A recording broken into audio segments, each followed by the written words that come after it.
Lelo. ¿Mi pantalla o no? Sí. Excelente. ¿Qué les parece si empezamos? Vamos a empezar entonces. Le quiero pedir al hermano Alfredo, parece que tiene ahora activado su micrófono. Hermano Alfredo, si es que nos puede dirigir a Dios en esta palabra de oración para empezar un poco nuestro estudio. Sí, buenas Gracias, noches, hermano. Buenas ¿Qué noches. tal? ¿Cómo están? Bien, Sí. bien. Oramos entonces. Dale, hermano. Padre nuestro que estás en los cielos, santificado sea tu nombre, Señor. Te damos gracias una vez más por este día. Gracias por este momento y gracias por tu palabra que vamos a estar estudiando, Señor. Te rogamos que esté bendiciéndonos y también al hermano Manolo, Señor, que ponga en su boca, Señor, las cosas que tú quieres que aprendamos de ti, Señor. Gracias, Señor, por todo. Dejamos nuestra vida en tus manos. Agradecido en el nombre de Jesús, nuestro Salvador personal. Amén. Amén. Hermano Alfredo, ¿cuántos años tenía Cristian cuando vino el pastor José en la iglesia? 6 años, hermano. 6 años, sí. Así mismo. Justamente Dalmi estamos estaba viendo aquí, acá recién con Marcela y a lagrimeada. sí, impresionante cómo Sí, decía Alfred, su... preguntarle Sí, qué técnica usan qué técnica usan para enseñarle. Le repetí así todo el día, ¿cómo era? sí, Marcela, ella es la que más le enseña, Marcela. sí. Así que a ella tenía que preguntarle. Le voy a preguntar su técnica. Sí. Manolo, ¿y cómo era? Por favor, que estén orando por Cristian para que vuelva, porque ahora no se está queriendo irse de mal en la iglesia. Sí, vamos a orar un poco por él. Vamos a tratar Por favor. de visitarle un Sí, poco también para sí. que Y le voy a pueda... mostrar este video, también le voy a mostrar. Sí, Estamos para que orando por pueda él hace mucho fortalecerse. que yo. Sí, Gracias, hermana. Gracias, hermana. A sí. ustedes, a cada uno Dale. por conectarse, ¿verdad? Bueno, Amén. vamos a empezar entonces nuestro estudio en esta noche, ¿verdad? Un tema bastante especial, un tema muy poco predicado, por decirlo así, en nuestras iglesias. Yo creo que me costó bastante hacer este estudio porque no hay mucho material al respecto, pero es muy interesante, ¿verdad? Leer uno del Antiguo Testamento, especialmente el libro de Ezequiel, tiene profecías que aún hoy día no se cumplieron y realmente otras que sí ya se cumplieron y por lo tanto no hay ninguna duda, ninguna posibilidad de que lo que esté profetizado no se cumpla. Muy bien. Y como siempre me gustaría empezar con un repaso, ¿verdad? Esto es nuestro tema de esta noche, ¿verdad? La batalla de Gog, según Ezequiel 38 y 39. Apocalipsis capítulo 1, ¿de qué trata? ¿Qué es lo que se describe en el capítulo 1 de Apocalipsis? Glorificado. Muy bien, al Cristo glorificado, así mismo. 2 y 3. Mensaje a las 7 iglesias. Mensaje a las 7 iglesias. Muy bien, este cuadro no voy a repetir porque antes de ayer no me repetí. El panorama escatológico, ¿sí? Todo empieza, como siempre repetimos, con la muerte de nuestro Señor en la cruz del Calvario. Eso hizo posible que en Hechos capítulo 2, en el día de Pentecostés, 10 días después de su ascensión, se formara un grupo particular, un grupo único, un grupo que no se menciona en el Antiguo Testamento, que es la Iglesia de Cristo, ¿sí? El evento profético más cercano que estamos esperando, aguardando hoy día, es el rapto o arrebatamiento de la iglesia, una doctrina muy atacada, pero creemos, estamos seguros por la palabra de Dios que sí es bíblica y que el Señor va a venir a llevarnos antes de la gran tribulación. Luego vemos para los salvos el tribunal de Cristo en el cielo. Luego vienen las bodas del Cordero, mientras los salvos estamos pasando por el tribunal y luego las bodas aquí en la tierra ocurre la gran tribulación, ¿sí? La semana número 70 de Daniel, ¿sí? Que concluye con la segunda venida de nuestro amado Salvador, donde va a pisar sobre el monte de los olivos. Ese monte, dice ahí en Zacarías 14:4 y en Ezequiel capítulo 46, que se va a partir en dos y va a haber un ramal de agua que van a llevar sanidad al mar muerto.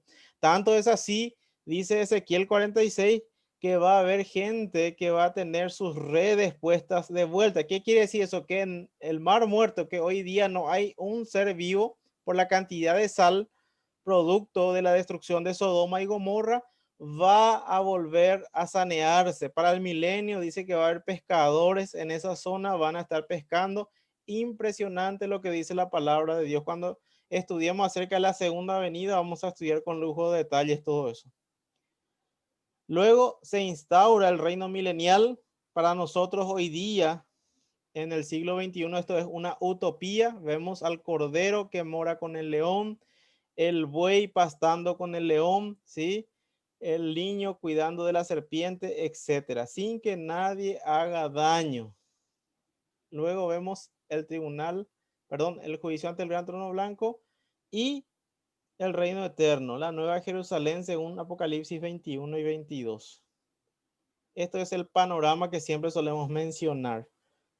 Apocalipsis capítulo 4, ¿de qué habla? ¿Se acuerdan ustedes del que está sentado en el trono? Una visión celestial. ¿Qué aspecto tenía el que estaba sentado en el trono? Vamos a ver si se acuerdan. Piedra de jaspe. Jaspe.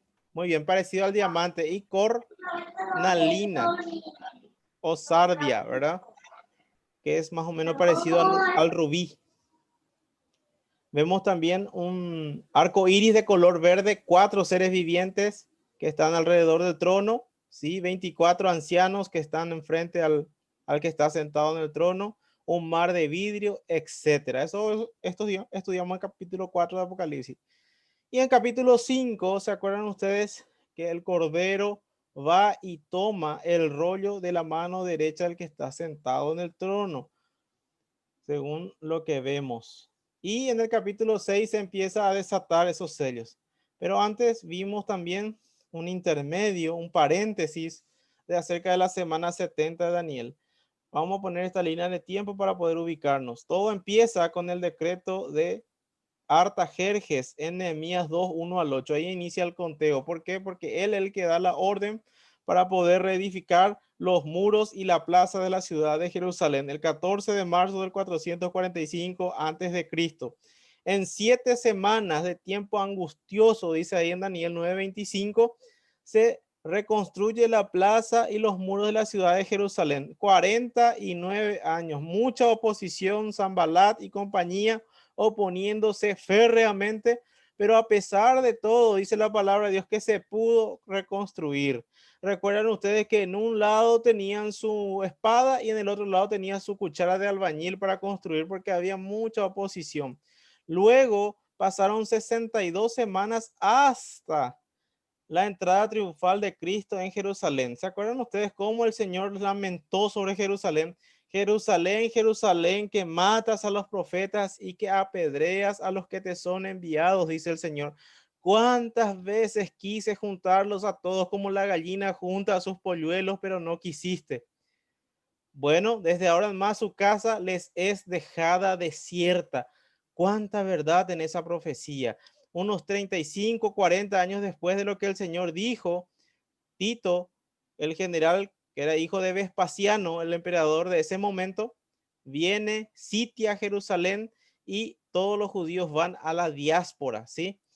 Pero volvamos a nuestro tema. Pasaron 69 semanas desde el edicto que firmó Artajerjes hasta la entrada triunfal de nuestro Salvador, el 6 de abril del año 32 aproximadamente, ¿sí?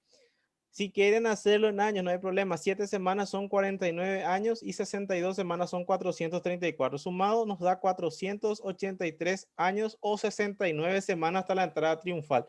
Luego hay una especie de paréntesis, ¿verdad? En donde se forma un grupo particular. Según Efesios capítulo 3 nos habla el apóstol Pablo que es un misterio en el Antiguo Testamento. Nadie habla de la iglesia, pero es más que evidente que se formó un grupo que el Señor formó después del rechazo de los judíos del mensaje de salvación, ¿sí? Luego estamos esperando que se firme un tratado entre el anticristo, judíos y tal vez las naciones del Medio Oriente, ¿sí? En donde se les va a dar autoridad para poder reconstruir su tercer templo a los judíos, ¿sí? Entonces, desde la firma de ese tratado, empieza el conteo de la última semana de Daniel o 7 años de tribulación, tiempo de angustia para Jacob. Luego el mismo anticristo a la mitad de la semana rompe el pacto, le dice, señores, ustedes ya no tienen libertad de culto acá, yo soy Dios, o me adoran o les mato. Eso es lo que va a hacer el anticristo, ¿sí? 3 años y medio, 3 años y medio se divide. Y en varios periodos, 42 meses, 1260 días, un tiempo, tiempos y medio tiempo, que es lo mismo, ¿verdad? Y luego vemos los sellos en Apocalipsis 6. Los 4 primeros sellos son representados por 4 caballos de diferentes colores con sus respectivos jinetes. Sí, el quinto sello, ¿se acuerdan ustedes que traía, que Juan vio cuando abrió el quinto sello, el cordero? ¿Se acuerdan? ¿O no? ¿Qué vio Juan bajo el altar? A los santos. A Muy los bien. santos. Las almas de los que fueron muertos por los 4 primeros sellos, ¿verdad? Son los que fueron salvos de los 4 primeros sellos durante la tribulación, ¿sí? Y el sexto sello vemos las catástrofes naturales. Se caen estrellas, dice la Biblia, pero realmente creemos que asteroides, meteoritos, y todo el mundo quiere esconderse porque se dan cuenta que es algo que está haciendo el Señor. Le dice a las rocas y a las peñas, a los montes, caed sobre nosotros y escondednos de aquel que está sentado en el trono y del cordero. ¿Se acuerdan? Muy bien. Hoy empezamos entonces con esta frase que dice lo siguiente: la destrucción, imagínense lo que dice acá, traten de ubicarse en el contexto, la destrucción repentina de este gran ejército de Gog y aliados dejará atrás una multitud de cadáveres, llevará 7 meses enterrar a todos, según Ezequiel 39, 11 y 12, así como una gran cantidad de material militar. La gente usará como combustible durante 7 años, según Ezequiel 39, 8 y 9. Eso dijo nuestro hermano que ya está con el señor Warren Wiersbe, ¿verdad? Así es que terrible es lo que vamos a estar estudiando en esta noche una vez más, ¿verdad? Pero antes de introducirnos en concreto sobre Ezequiel 38 y 39, me gustaría darles un repaso de lo que es Ezequiel capítulo 37 para que puedan entender cómo las profecías se cumplen literalmente y con lujo de detalle, sin que falte cosa alguna. ¿Por qué les digo esto? Porque si este capítulo 37 de Ezequiel no se cumplía, era imposible que Ezequiel 38 y 39 pueda ser una realidad. ¿Sí? El valle de los huesos secos. Ven ustedes ahí un montón de esqueletos de calaveras y algunos que están siendo forrados con tendones, músculos y luego piel. Es esa descripción la que nos da Ezequiel en el capítulo 37, el valle de los huesos secos. Dice así los primeros 4 versículos: la mano de Jehová vino sobre mí y me llevó en el espíritu de Jehová y me puso en medio de un valle que estaba lleno de huesos y me hizo pasar cerca de ellos por todo en derredor. Y aquí que eran muchísimos sobre la faz del campo y por cierto secos en gran manera. Y me dijo: hijo de hombre, ¿vivirán estos huesos? Y dije: Señor Jehová, tú lo sabes. Me dijo entonces: profetiza sobre estos huesos y diles: huesos secos, oíd palabra de Jehová. Así ha dicho Jehová el Señor a estos huesos: he aquí yo hago entrar espíritu en vosotros y viviréis, y pondré tendones sobre vosotros y haré subir sobre vosotros carne, y os cubriré de piel y pondré en vosotros espíritu y viviréis y sabréis que yo soy Jehová. Profeticé pues como me fue mandado y hubo un ruido mientras yo profetizaba. Y he aquí un temblor y los huesos se juntaron cada hueso con su hueso. Y miré y aquí tendones sobre ellos, y la carne subió y la piel cubrió por encima de ellos, pero no había en ellos espíritu. Los primeros 8 versículos, Ezequiel se refiere a la resurrección de Israel como nación, simbolizado por los huesos secos, que por acción divina se cubren luego de tendones, carne y piel, pero aún no tiene vida. Recordemos cómo el Señor había profetizado. Lo que le estaba mencionando hace rato, Mateo 23, 37 al 39. He aquí vuestra casa os es dejada desierta. El Señor hace esa profecía una vez que Israel le rechazó como su Mesías, ¿verdad?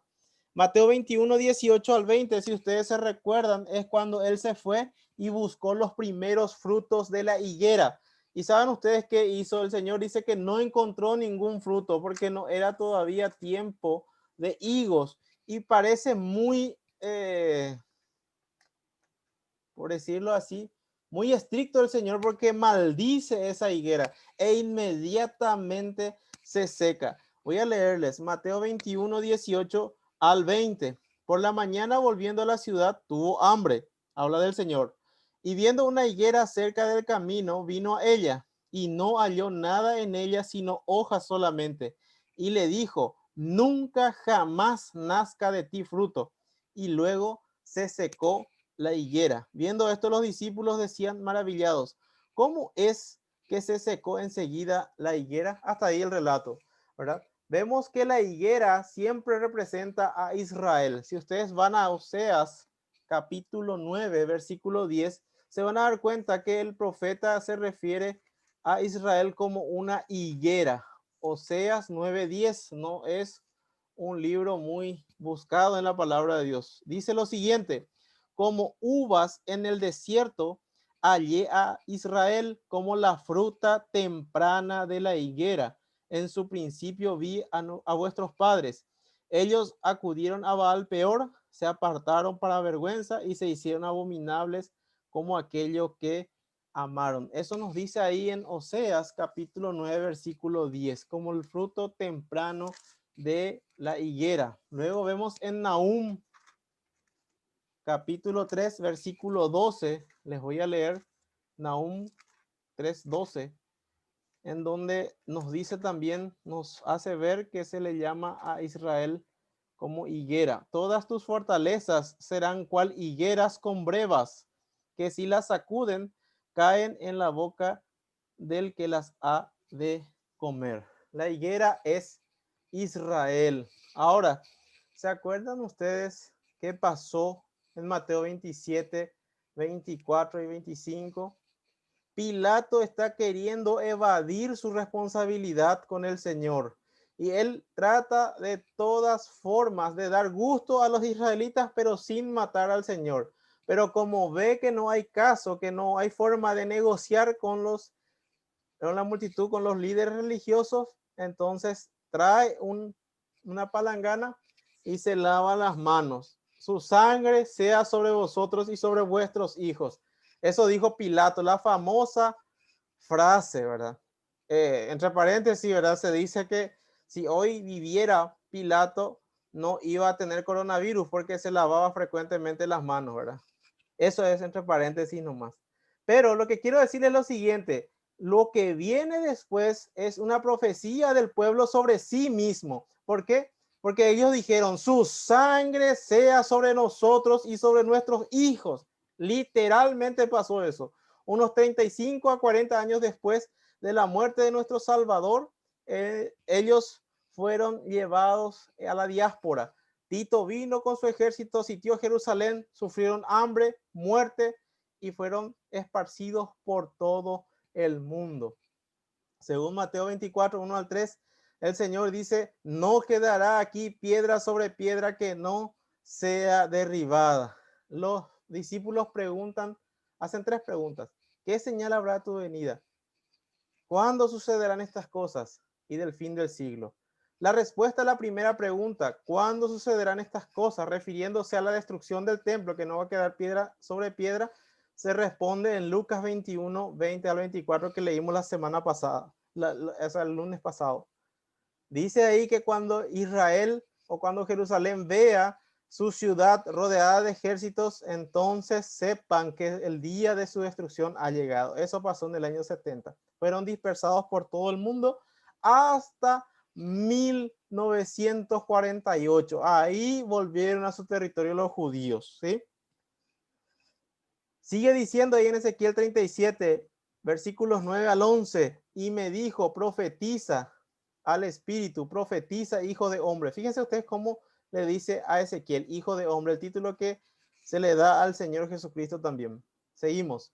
Y di al espíritu, así ha dicho Jehová el Señor, espíritu, ven de los cuatro vientos y sopla sobre estos muertos y vivirán.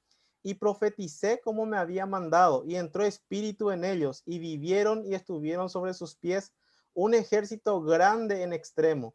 Me dijo luego, hijo de hombre, todos estos huesos son la casa de Israel. He aquí ellos dicen, nuestros huesos se secaron y pereció nuestra esperanza y somos del todo destruidos. Por tanto, profetiza y diles, así ha dicho Jehová el Señor, he aquí yo abro vuestros sepulcros, pueblo mío, y os haré subir de vuestras sepulturas y os traeré a la tierra de Israel. Y sabréis que yo soy Jehová cuando abra vuestros sepulcros y os saque de vuestras sepulturas, pueblo mío, y pondré mi espíritu en vosotros y viviréis y os haré reposar sobre vuestra tierra y sabréis que yo Jehová hablé y lo hice, dice Jehová. Exactamente como dice la profecía del Valle de los Huesos Secos, aconteció con la nación de Israel.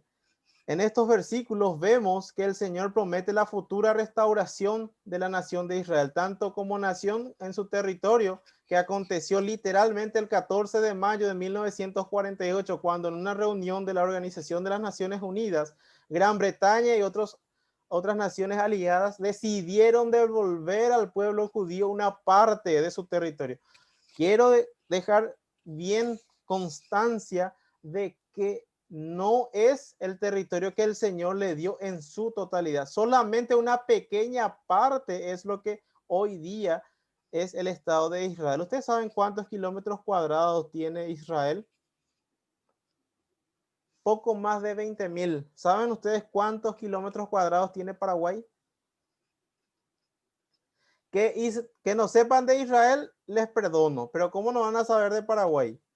Paraguay tiene 406,752 kilómetros cuadrados, 20 veces más grande que la nación de Israel. En 1948, el 14 de mayo, David Ben-Gurión gritó, proclamó la independencia de los hebreos. También se profetiza la restauración espiritual de la nación. Allá en Romanos 11, 25, 26 dice, y luego todo Israel será salvo. Ojo, no hay que confundir, cuando dice todo Israel se refiere especialmente a un remanente, ¿sí? A un remanente que el Señor se guardó. Nunca desde que existió el hombre hasta hoy día hubo una época en que el Señor se quedó sin hijos o sin testigos. Siempre, por más fea que estuvo la situación, había un hijo de Dios. Les pongo un ejemplo, Sodoma y Gomorra. ¿Se acuerdan ustedes cuando el Señor decidió destruir? ¿Quién estaba ahí? El justo Lot, dice la palabra de Dios. Lot y su esposa. Así mismo, y dice que este justo afligía su alma por todo lo que estaba viendo en Sodoma y Gomorra. Él se estremecía, estaba quebrantado, pero nunca salió también.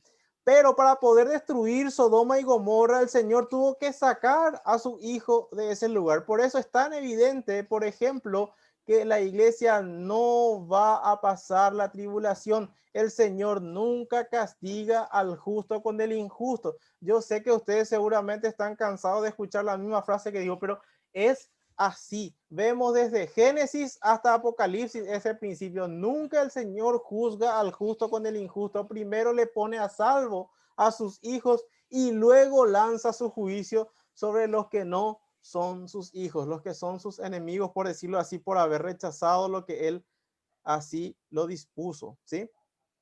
Sigamos, Ezequiel 37, 15 al 19. Vino a mí palabra de Jehová diciendo, hijo de hombre, toma ahora un palo y escribe en él, para Judá y para los hijos de Israel sus compañeros. Toma después otro palo y escribe en él, para José, palo de Efraín y para toda la casa de Israel sus compañeros. Júntalos luego el uno con el otro para que sean uno solo y serán uno solo en tu mano. Y cuando te pregunten los hijos de tu pueblo diciendo, ¿no nos enseñarás qué te propones con eso? Diles, así ha dicho Jehová el Señor, he aquí yo tomo el palo de José que está en la mano de Efraín, y a las tribus de Israel sus compañeros, y los pondré con el palo de Judá, y los haré un solo palo, y serán uno en mi mano. Seguimos. Versículos 20 al 23. Y los palos sobre que escribas estarán en tu mano delante de sus ojos, y les dirás: así ha dicho Jehová el Señor, he aquí yo tomo a los hijos de Israel de entre las naciones a las cuales fueron, y los recogeré de todas partes, y los traeré a su tierra, y los haré una nación en la tierra, en los montes de Israel, y un rey será a todos ellos por rey, y nunca más serán dos naciones, ni nunca más serán divididos en dos reinos, ni se contaminarán ya más con sus ídolos, con sus abominaciones y con todas sus rebeliones, y los salvaré de todas sus rebeliones con las cuales pecaron, y los limpiaré, y me serán por pueblo, y yo a ellos por Dios. Fíjense ustedes, después se le mandó a Ezequiel, dice, tomar dos palos, uno representando a Judá, el reino del sur, el que siempre fue más fiel, y otro a Israel, que fueron las otras 10 tribus, ¿verdad? Que acá está representada por José o Efraín. Poniéndolos extremo con extremo, los unió en un solo palo. Esto significaba que los dos reinos divididos en días de Roboam serán unidos de nuevo. Un rey, el Mesías, reinará sobre ellos y serán salvados, limpios y restaurados. Esa era la profecía del Valle de los Huesos Secos, ¿sí? Ahora, fíjense ustedes en Ezequiel capítulo 37, versículo 24 en adelante. Mi siervo David será rey sobre ellos, y todos ellos tendrán un solo pastor, y andarán en mis preceptos, y mis estatutos guardarán, y los pondrán por obra.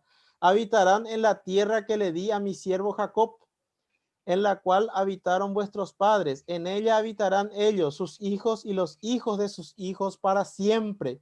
Y mi siervo David será príncipe de ellos para siempre. Y haré con ellos pacto de paz, pacto perpetuo será con ellos, y los estableceré y los multiplicaré, y pondré mi santuario entre ellos para siempre. Estará en medio de ellos mi tabernáculo, y seré a ellos por Dios, y ellos me serán por pueblo. Y sabrán las naciones que yo, Jehová, santifico a Israel, estando mi santuario en medio de ellos para siempre. Eso es lo que dice ahí el pasaje de Ezequiel 37, 25 al 28. Acá dice el comentarista McDonald que David representa al Señor. Yo no creo eso. Para mí David es David, ¿verdad? Porque dice príncipe, el Señor no es príncipe, es rey de reyes y señor de señores. Él es el que va a estar gobernando en Israel después, ya en el milenio nuevamente. Ahí vemos el amor que el Señor le tiene a su siervo David. Impresionante. Si uno lo mira con ojos humanos, va a decir: ¿qué mérito tiene David? Él adulteró, él asesinó a Urías, hizo un censo en contra de la voluntad del Señor. Muchas cosas hizo que eran desagradables a los ojos de Dios. Sin embargo, dice la palabra de Dios que David era un hombre conforme al corazón de Dios. ¿Por qué? Porque a pesar de ser tan encumbrado, era rey en Israel, siempre que el profeta del Señor venía a hablarle, él aceptaba su pecado, se humillaba, pedía perdón y cambiaba su vida. Imagínense ustedes, es impresionante cuando uno ve, estudia la vida de David. Era un guerrero tierno. ¿Cómo puede ser eso? Un guerrero tierno. Pero esa es la descripción de David realmente. Porque realmente era un hombre muy fuerte, un hombre muy valiente. Imagínense ustedes, en su tierna edad, en la juventud, ya venció a un gigante, ¿verdad? Y no solamente eso, sino dice la palabra que antes de vencer a Goliat, ya él había asesinado leones, osos, etcétera. O sea, era muy valiente. Pero cuando era reprendido por su pecado, nunca van a verle ensoberbecido, como el caso de Saúl, por ejemplo. Él siempre aceptaba su pecado. David, aquí el Señor Jesús será el rey, y el pueblo le obedecerá implícitamente. Dios haría con ellos un pacto perpetuo de paz, y el templo habría de establecerse en medio de ellos. Esto es todavía futuro. Aún hoy no tenemos construido el templo en Israel. Estos versículos y el capítulo siguiente predicen la destrucción de los enemigos futuros de Israel. Gog es el líder de los enemigos y Magog es su tierra. Los estudiosos de la Biblia no concuerdan con la identidad de Gog. Aparentemente el tiempo de los eventos aquí descrito es después que Israel vuelva a la tierra, pero antes del milenio. Eso es muy importante aclarar. El Gog y Magog descrito en Apocalipsis 28 de todas maneras pertenecen al periodo después del milenio. Muy bien, vamos a entrar ahora con nuestro tema propiamente dicho. Esta era una introducción nomás, ¿sí? Y vamos a ver primero, antes de estudiar los versículos, las posturas que hay sobre esta batalla de el tiempo que va a acontecer. Algunos dicen que va a ser al inicio de la tribulación. Hay otros eruditos que dicen no, no puede ser al inicio de la tribulación, no hay condiciones. Es un poquito antes o tal vez sea el que inicie la batalla del Armagedón. Y por último, es al final del milenio. Vamos a ir viendo algunos argumentos, ¿verdad?, sobre esta batalla para ver qué piensan ustedes a la luz de la palabra de Dios, dónde es mejor ubicarla. Vamos a ver la segunda postura, antes o como parte de las batallas de Armagedón. Primero, acá en Ezequiel 38 y 39 nos dice que son liderados por Gog, que es príncipe soberano sobre Mesec y Tubal. En tierra de Magog, dice acá la palabra de Dios en Ezequiel 38. Sin embargo, sabemos bien que el que lidera para la batalla del Armagedón es el anticristo, ¿sí? Vemos también que en el Armagedón son todas las naciones del mundo. Sin embargo, acá en Ezequiel 38 solamente se menciona alrededor de 6 naciones. Hay algunas diferencias que probablemente son irreconciliables y no se menciona a Gog en ningún lado en el Armagedón, ¿sí? Sin embargo, en 38 y 39 Gog es uno de los protagonistas, o si es que tenemos en cuenta que es una película, por decirlo así, es el antagonista, ¿sí? Algunos dicen que va a ser al final del milenio. Sí, se menciona ahí que Satanás, cuando es soltado después de los 1000 años, recorre la tierra y va junto a Gog en tierra de Magog, junto a una multitud, se rebela contra el Señor junto a sus santos y el Señor destruye la tierra con fuego. Vemos que los judíos están morando en paz, que es lo que dice Ezequiel 38, ¿cierto? Eso va a favor. Se menciona a Gog, claro que sí, Apocalipsis capítulo 20, versículo 8 más o menos, ¿sí? Pero el que lidera la rebelión en el final del milenio es el diablo, no es Gog, ¿sí? Como vemos en Ezequiel 38. Por lo tanto, hay también algunas diferencias. Aparte, se junta cantidad de personas de todas las naciones. No es como dice acá en Ezequiel 38 que son 6 naciones aproximadamente. Y la tierra es destruida por fuego. ¿Se acuerdan ustedes lo que decía Warren Wiersbe? Van a estar 7 meses enterrando cadáveres y van a estar 7 años haciendo fuego con el armamento que va a caer en aquel momento por la derrota de Gog y todos sus aliados. Por lo tanto, es imposible que sea la misma batalla que menciona al final del milenio. Esa batalla, esa parte, el diablo es el que está liderando ahí. No es el mismo de Ezequiel 38 y 39. Por lo tanto, probablemente lo más correcto sea que sea al inicio de la tribulación. Y fíjense usted algunos argumentos. Israel firma el tratado de paz con el anticristo. Recuerden ustedes Daniel 9:27. Y por otra semana confirmará el pacto con muchos. Ahí se firma el tratado.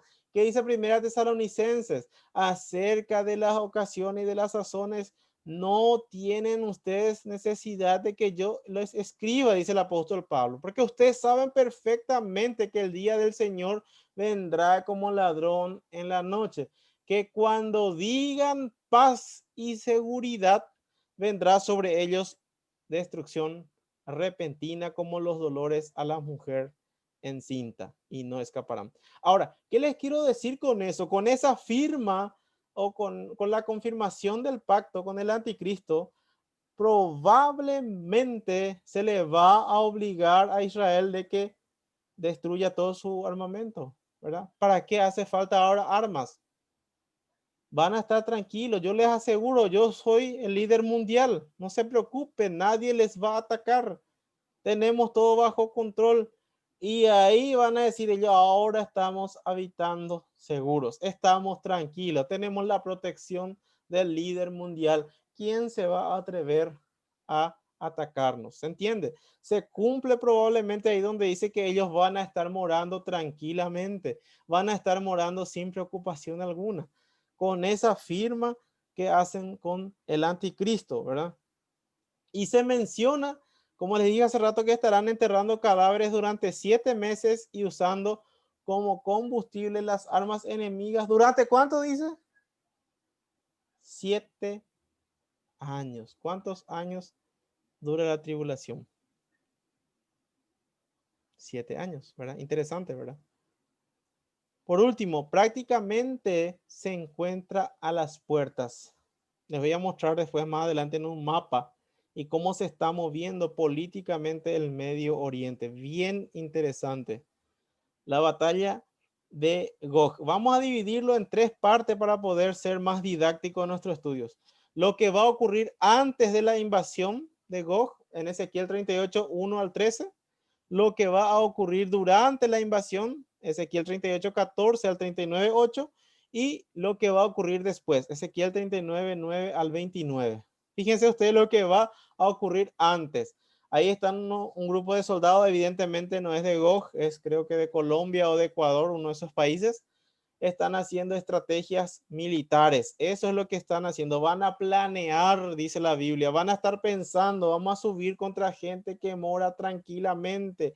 Van a ser como una migaja de pan. Vamos a ir a comer fácilmente, sin problema. No hay ninguna posibilidad de que ellos puedan hacernos ningún daño. Ese es el pensamiento de Gog y sus aliados. Vamos a ver ahora lo que dice la palabra de Dios. Fíjense ustedes, Ezequiel 38, 1 al 3. Vino a mí palabra de Jehová diciendo, hijo de hombre, pon tu rostro contra Gog en tierra de Magog, príncipe soberano de Mesec y Tubal. Acuérdense todos estos nombres, ¿sí? Y profetiza contra él y di, así ha dicho Jehová el Señor, he aquí yo estoy contra ti, oh Gog, príncipe soberano de Mesec y Tubal. Se menciona ahí varios nombres interesantes, ¿sí? Gog, que no es realmente una tierra, sino se le denomina como un príncipe, ¿verdad? Un gobernante, un presidente, un primer ministro, por decirlo así. Y su tierra es Magog, y Mesec y Tubal. Qué interesante. Acuérdense todos esos nombres. ¿De dónde sale? Gog es el príncipe, Magog, Mesec y Tubal el territorio. ¿De dónde salen estos nombres? Alguna parte ya lo hemos leído.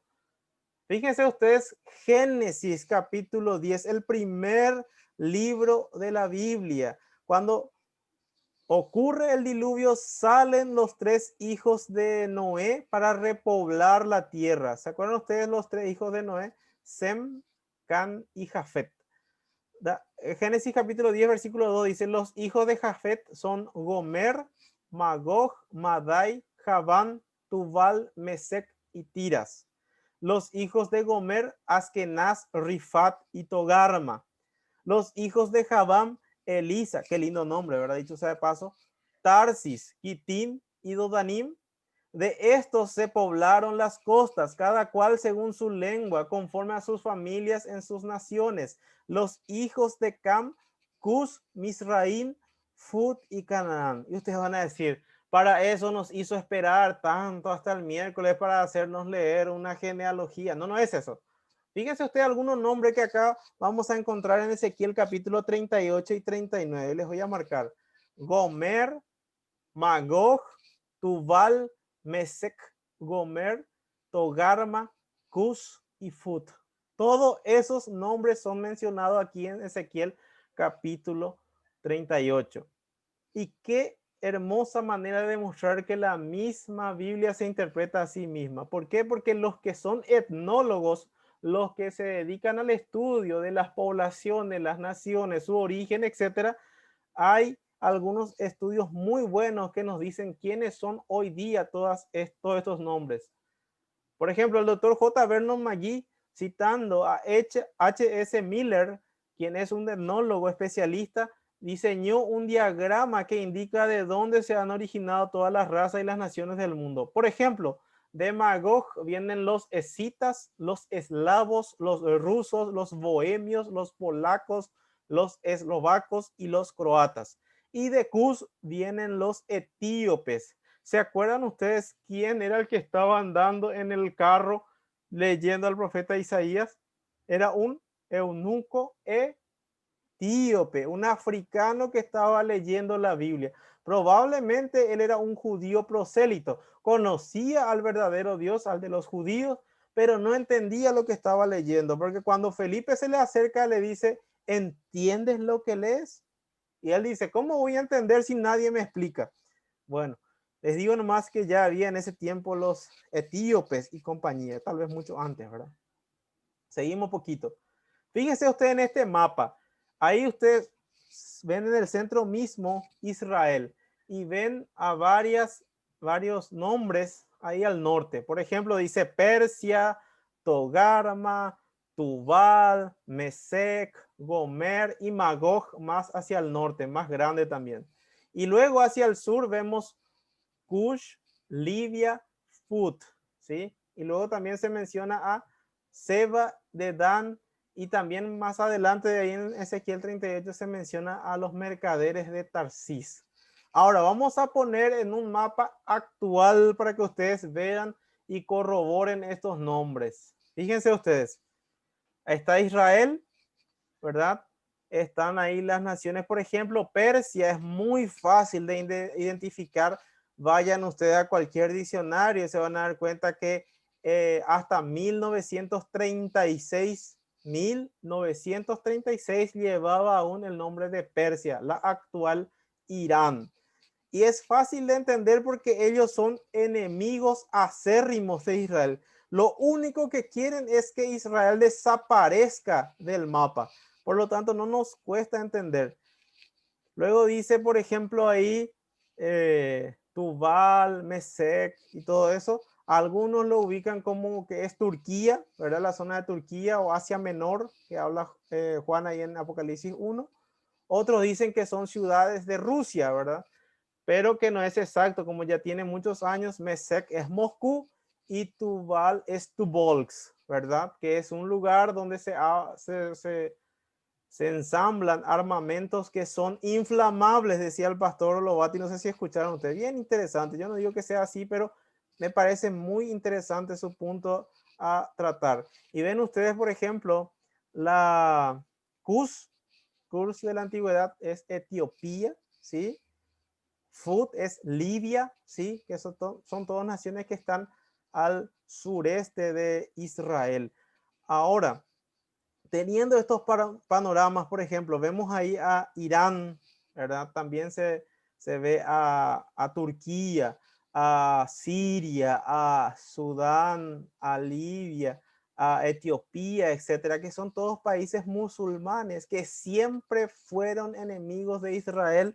Entonces, es fácil de notar que esta profecía está por cumplirse, porque son estas naciones que estamos escuchando siempre en las noticias en el Medio Oriente, que Siria está amenazando a Israel, que Irán tiene armamento nuclear, que esto, aquello, que están apoyados por Vladimir Putin, ¿verdad? El presidente ruso. Algunos dicen que Gog es Rusia y probablemente sea lo Vladimir Putin. Yo no me voy a meter en eso, ¿verdad?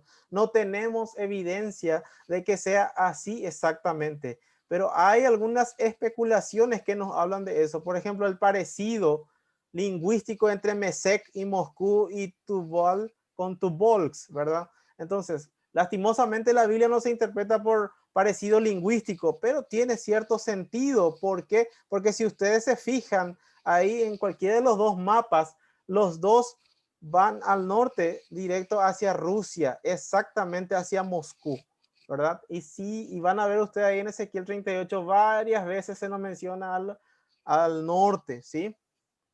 Sigamos un poquito más, y acá se va a mencionar los otros que todavía no estamos leyendo.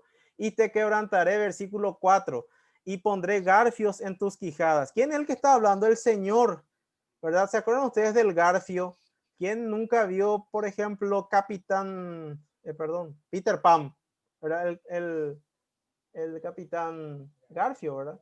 Que tiene ahí en su mano, creo que la derecha o la izquierda, no recuerdo bien, un ganchito, ¿verdad? Entonces es como si fuera que el Señor es el que le está trayendo a estos países para ser derrotados y para hacer glorificar su nombre. Ojo, yo no estoy diciendo que ellos perdieron su voluntad. Ellos van a ir porque quieren. El Señor no les va a quitar su libre albedrío, pero finalmente va a servir toda esta guerra para glorificar el nombre de Dios y para que el mundo entero se dé cuenta que existe el Dios de Israel y que Él fue el que venció a estos enemigos, que eran mucho más poderosos que Israel. Y te quebrantaré y pondré garfios en tus quijadas y te sacaré a ti y a todo tu ejército, caballos y jinetes de todo, en todos equipados. Gran multitud con paveses y escudos, teniendo todos ellos espadas. Persia, la actual Irán, Cus, Etiopía, Fut, Libia, con ellos todos ellos con escudo y yelmo. Gomer y todas sus tropas, la casa de Togarma, de los confines del norte, siempre se menciona el norte, y todas sus tropas, muchos pueblos contigo. Prepárate y apercíbete tú y toda tu multitud se ha reunido a ti, que se ha reunido a ti, y sé tú su guarda. Fíjense ustedes, Persia, Cus, Fut, Gomer y Togarma. De aquí a muchos días serás visitado. Al cabo de años vendrás a la tierra salvada de la espada, recogida de muchos pueblos, a los montes de Israel que siempre fueron una desolación, mas fue sacada de las naciones y todos ellos morarán confiadamente. Fíjense ustedes, morarán confiadamente. Subirás tú y vendrás como tempestad, como nublado para cubrir la tierra, serás tú y todas tus tropas y muchos pueblos contigo. Fíjense ustedes, dice algo bien interesante. De aquí a muchos días, al cabo de años, nos está ubicando hacia el fin de los tiempos, ¿sí? Luego vemos otro dato interesante. Todos ellos morarán confiadamente. Les hago una pregunta. ¿Israel mora confiadamente ahora, sí o no? No, cualquier momento ahí se te cae un misil en la cabeza. O sea, es imposible saber si vos vas a vivir el día de mañana. ¿Por qué? Porque cualquier misil puede caer ahí y matarte. Subirás tú y vendrás como tempestad, como nublado para cubrir la tierra, serás tú y todas tus tropas y muchos pueblos contigo, mínimo 6. Versículo 10 al 13. Así ha dicho Jehová el Señor, en aquel día subirán palabras en tu corazón. Esto es lo que ellos van a decir. Este va a ser el motivo, el modus por el cual ellos van a invadir a Israel. Dirás palabras en tu corazón y concebirás mal pensamiento y dirás, subiré contra una tierra indefensa, iré contra gentes tranquilas que habitan confiadamente, todas ellas habitan sin muros y no tienen cerrojos ni puertas, para arrebatar despojos y para tomar botín. Esa era la idea de los ejércitos, para tomar despojos y arrebatar botín. Para poner tus manos sobre las tierras desiertas ya pobladas y sobre el pueblo recogido de entre las naciones, que se hace de ganado y posesiones, que mora en la parte central de la tierra, Saba y Dedán y los mercaderes de Tarsis, y todos sus príncipes te dirán, ¿has venido a arrebatar despojos? ¿Has reunido tu multitud para tomar botín? Para quitar plata y oro, para tomar ganados y posesiones, para tomar grandes despojos. Ese es el motivo por el cual ellos suben contra Israel. Hay, primero, que ellos son gente indefensa, ¿sí? Están habitados confiadamente, ¿verdad? Que tienen mucho ganado, posesiones, hay botín, hay oro, hay plata, hay ganados, etcétera. Grandes despojos. Imagínense que el año anterior, en el 2019, dicen que hallaron cerca del mar de Galilea petróleo en Israel. Imagínense ustedes. ¿Quién no va a querer ese petróleo? El oro negro se le describe hoy. Si eso es cierto, yo no sé, ¿verdad? Realmente no sé si hay poco, hay mucho, no sé. La verdad no estoy informado. Pero de ser cierto, por ejemplo, es una razón muy poderosa para que ellos quieran apropiarse de Israel. Aparte que hoy día Israel es una nación próspera. Ustedes saben, el servicio secreto número 1 en el mundo es el de Israel. No es de Estados Unidos, no es de Rusia, no es de Irak, no es de Irán, no es de Corea del Norte, no. Número 1 es Israel, número 2 están los coreanos y después ya están los chinos y estadounidenses y después está Rusia. O sea que el servicio secreto de Israel es impresionante cómo trabajan. Así es que ustedes mirando o nosotros mirando nuestro WhatsApp, ahí tenemos nuestra contraseña, nuestro correo, eso es mentira. Ellos tienen acceso a lo que nosotros hacemos sin problema. No se engañen eso de, ay, hace tu, ¿cómo se dice cuando te vas a conectar ahí WhatsApp web? Contraseña, que mentira, ellos tienen acceso a todo. Así es que no se engañen, no nos engañemos, hermanos. ¿Qué es lo que les quiero decir con eso? Les voy a dar una razón, un motivo. Dice que cuando el año pasado, por ejemplo, se firmó el acuerdo entre Corea del Sur y Corea del Norte de que iban a ser como hermanos, iban a vivir tranquilos. Ustedes saben que Corea del Norte están con el comunismo a flor de piel, no dejan que se predique el evangelio. Bueno, el año pasado casi le dieron el premio Nobel al presidente Trump por lograr ese acercamiento entre Corea del Sur y Corea del Norte. Es todo mentira. ¿Por qué? Porque Israel con sus servicios secretos se dieron cuenta que el presidente norcoreano lo único que quería era que Estados Unidos quite sus tropas de Corea del Sur para poder ellos invadir a Corea y hacer un imperio ahí en Asia. O sea que ellos se dieron cuenta enseguida. Imagínense ustedes, Estados Unidos estaba diciendo, ay, le vamos a dar premio Nobel. No, mentira. El servicio secreto israelí se percató de que todo era una farsa. ¿Sí? Entonces vamos a pasar al segundo punto. Durante la invasión, ¿qué es lo que va a pasar? Dice el versículo 14, por tanto profetiza, hijo de hombre, y di a Gog, así ha dicho Jehová el Señor, en aquel tiempo cuando mi pueblo Israel habite con seguridad, no lo sabrás tú, vendrás de tu lugar de las regiones del norte, tú y muchos pueblos contigo, todos ellos a caballo, gran multitud y poderoso ejército, y subirás contra mi pueblo Israel como nublado para cubrir la tierra, será al cabo de los días, y te traeré sobre mi tierra, para que las naciones me conozcan cuando sea santificado en ti, oh Gog, delante de sus ojos. Fíjense ustedes, nuevamente se recalca que Israel está habitando con seguridad y el ataque de Gog va a ser al cabo de los días, el fin de los tiempos, ¿sí? Así ha dicho Jehová el Señor, ¿no eres tú aquel de quien hablé yo en tiempos pasados por mis siervos los profetas de Israel, los cuales profetizaron en aquellos tiempos, que yo te había de traer sobre ellos? En aquel tiempo, cuando venga Gog contra la tierra de Israel, dijo Jehová el Señor, subirá mi ira y mi enojo, porque he hablado en mi celo y en el fuego de mi ira, que en aquel tiempo habrá gran temblor sobre la tierra de Israel, que los peces del mar, las aves del cielo, las bestias del campo y toda serpiente que se arrastra sobre la tierra y todos los hombres que están sobre la faz de la tierra temblarán ante mi presencia y se desmoronarán los montes y los vallados caerán y todo muro caerá a tierra. Fíjense usted algunos datos interesantes de esta parte, los cuales profetizarán en aquellos días que yo te había de traer sobre ellos. El Señor es el que permite, repito, hermanos, no pasa nada en el mundo que el Señor no se percate. Recuerden ustedes el Salmo 91. No se dormirá el que guarda a Israel. Y el que guarda a Israel es el que nos guarda a nosotros también. Así es que no hay ningún problema. Nada pasa sin su autorización. Y luego vemos que habrá un gran terremoto sobre aquella tierra de Israel al tiempo de la invasión de Gog.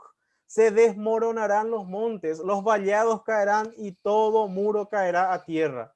Y en todos mis montes llamaré contra él la espada, dice Jehová el Señor. La espada de cada cual será contra su hermano. Y yo litigaré contra él con pestilencia, con sangre, y haré llover sobre él, sobre sus tropas y sobre los muchos pueblos que están con él, impetuosa lluvia y piedras de granizo, fuego y azufre. Y seré engrandecido y santificado y seré conocido ante los ojos de muchas naciones y sabrán que yo soy Jehová. La espada de cada cual será contra su hermano, dice. Les va a matar con pestilencia, con sangre, le hará llover con impetuosa lluvia, habrá piedras de granizo, fuego y azufre. O sea que no van a ganar la guerra por los méritos de Israel, sino va a ser algo sobrenatural, va a ser un milagro. El Señor se va a manifestar y todos van a quedar convencidos de que realmente el Señor es el que está ayudando a Israel.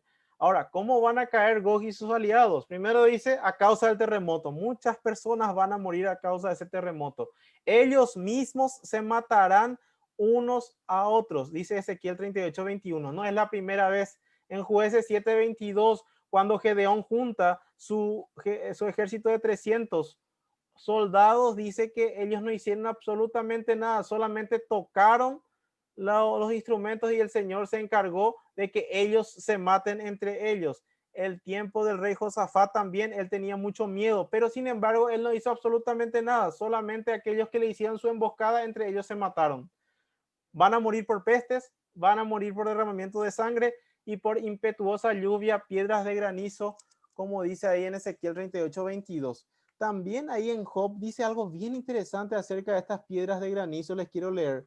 Job capítulo 38 nos habla acerca de que el Señor tiene reservadas para esos días piedras de granizo.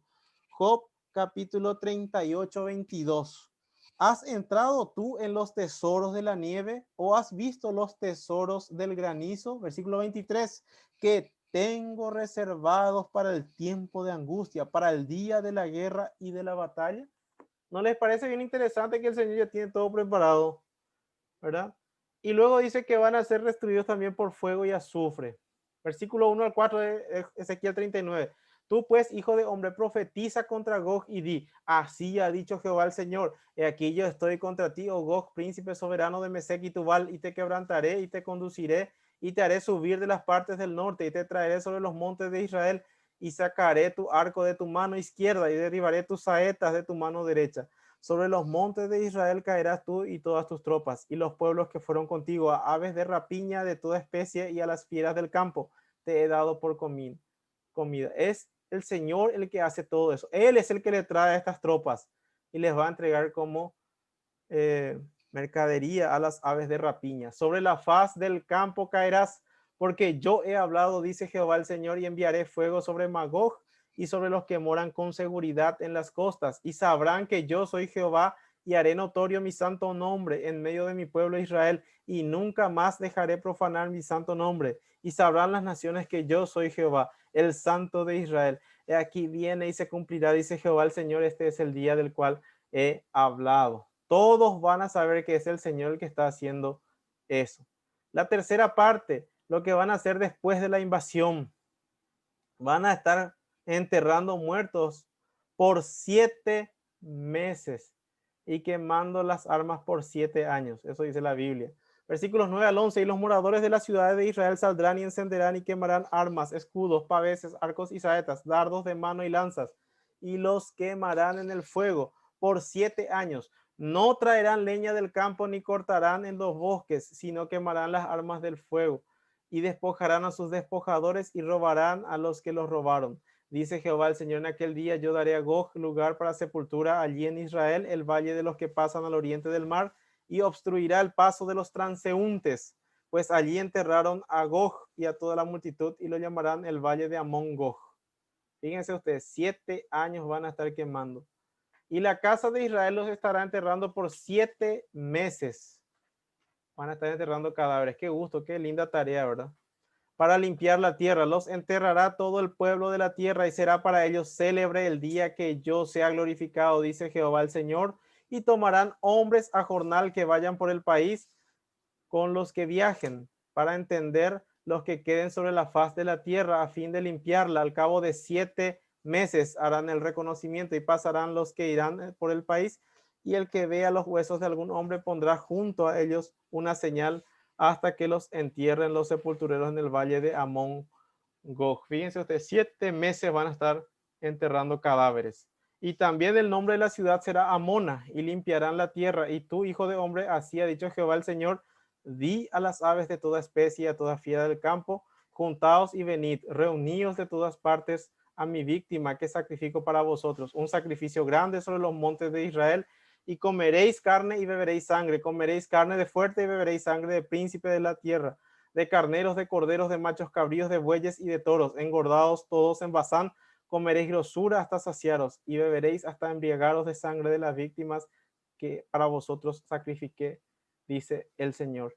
El Señor es el que les va a entregar en manos de estas aves. Y os saciaréis sobre mi mesa de caballos y de jinetes fuertes y de todos los hombres de guerra, dice Jehová el Señor, y pondré mi gloria entre las naciones. Y todas las naciones verán mi juicio que habré hecho y mi mano que sobre ellos puse. Y de aquel día en adelante sabrá la casa de Israel que yo soy Jehová su Dios, y sabrán las naciones que la casa de Israel fue llevada cautiva por su pecado, por cuanto se rebelaron contra mí, y yo escondí de ellos mi rostro y los entregué en manos de mis enemigos, y cayeron todos a espada. Conforme a su inmundicia y conforme a sus rebeliones hice con ellos, y de ellos escondí mi rostro. El Señor se va a glorificar por medio de estos acontecimientos. Por tanto, así ha dicho Jehová el Señor: ahora volveré la cautividad de Jacob y tendré misericordia de toda la casa de Israel. Y me mostraré celoso por mi santo nombre. Y ellos sentirán su vergüenza y toda su rebelión con que prevaricaron contra mí, cuando habiten en su tierra con seguridad y no haya quien los espante, cuando los saque de entre los pueblos y los reúna de la tierra de sus enemigos, y sea santificado en ellos ante los ojos de muchas naciones. Y sabrán que yo soy Jehová su Dios, cuando después de haberlos llevado al cautiverio entre las naciones los reúna sobre su tierra, sin dejar allí a ninguno de ellos, ni esconderé más de ellos mi rostro, porque habré derramado de mi espíritu sobre la casa de Israel, dice Jehová el Señor.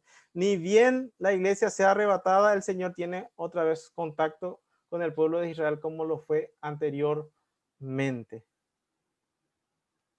Y bueno, eso es todo lo que quería compartir con ustedes, ¿verdad? Les dije lo que me parece más correcto, ¿verdad? En cuanto a las posturas. Creo que va más en los primeros tiempos de la tribulación por todos los datos que dimos, especialmente por los 7 años que van a estar quemando todos esos armamentos de Gog. Prácticamente no se va a usar esos armamentos. El Señor en forma sobrenatural les va a matar a todos. No sé si hay alguna pregunta, duda, queja, sugerencia, crítica. ¿Quedó claro o quedaron con más dudas ahora?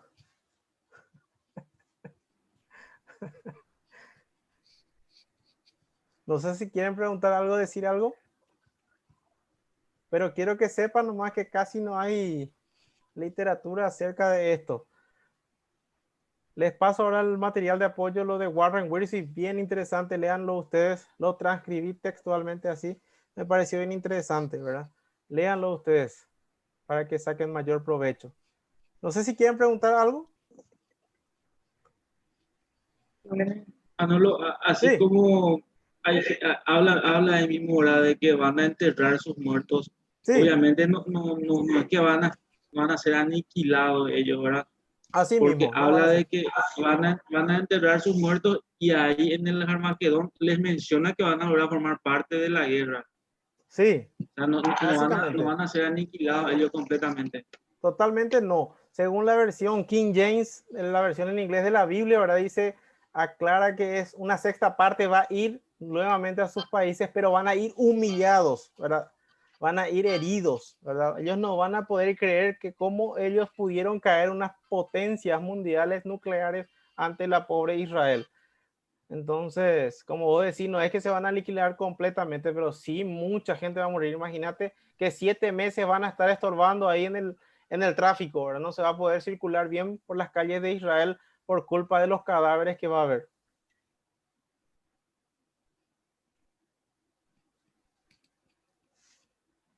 ¿Alguna pregunta más, Probablemente Jorge? se ve en el tiempo en el que ocurre el arrebatamiento, y todo se acomoda para que el anticristo firme el pacto, ¿verdad? Exacto. Ahora, ¿qué va a estar haciendo el anticristo? Lo que yo quiero saber, ¿verdad? Porque él le va a dar seguridad, le va a dar paz, seguridad, le va a prometer a ellos, pero ni bien él firme el tratado con ellos, unos meses después tal vez ya va a haber esta invasión. Tal vez él se va a gloriar y va a decir, las fuerzas de la naturaleza están con nosotros, ¿verdad? ¿Qué sé yo? Como los políticos, ¿verdad? Como aquel que decía, prometía que iba a hacer todo lo que hacía falta a la comunidad. Y vamos a hacer puente, ¿verdad? Pero sí, ni siquiera hay arroyo. Y bueno, vamos a hacer arroyo, ¿verdad? Seguro que va a ser un político como todos, ¿verdad?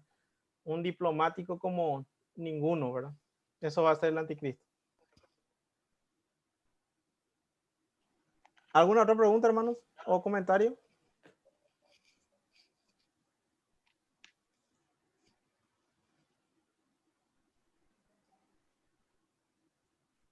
Vamos a despedirnos entonces, ¿sí? ¿Les parece?